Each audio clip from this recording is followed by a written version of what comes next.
Good evening, everyone. But I want to take a moment to speak about who is on the ballot tonight. Donald Trump just put out a statement encouraging New Yorkers, saying they must vote for Andrew Cuomo. We know and have known for months that Donald Trump would favor Andrew Cuomo as the mayor. They share the same donors. They share the same small vision. They share the same sense of impunity.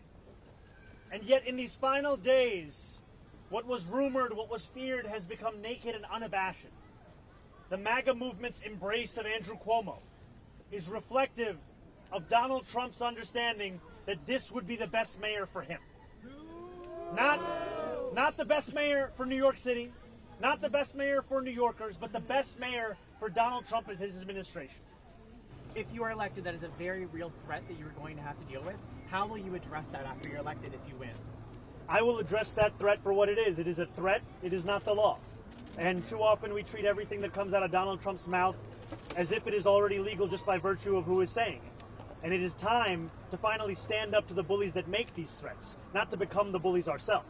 And we've seen time and time again that the best way to respond to Donald Trump and to defeat these kinds of threats is to actually stand up and fight back.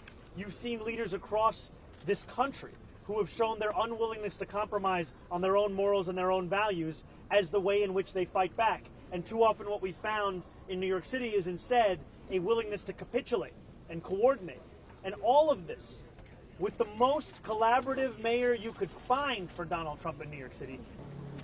Donald Trump ran a presidential campaign with the promise of cheaper groceries. Donald Trump ran a presidential campaign committing to lowering the cost of living. What our success will show is that it is not enough to diagnose the despair in working class Americans' lives. You have to actually deliver on the agenda. And that is what we intend to do each and every day while we are in office. You know, I will always speak to every New Yorker who calls the city home. And while I'm looking to speak to Donald Trump's voters, Andrew Cuomo is looking to speak to Donald Trump's donors. That's the difference here.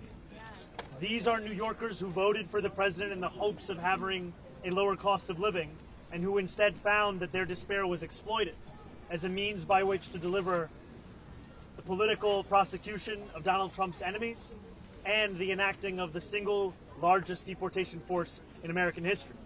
For you today. Do you have any concerns?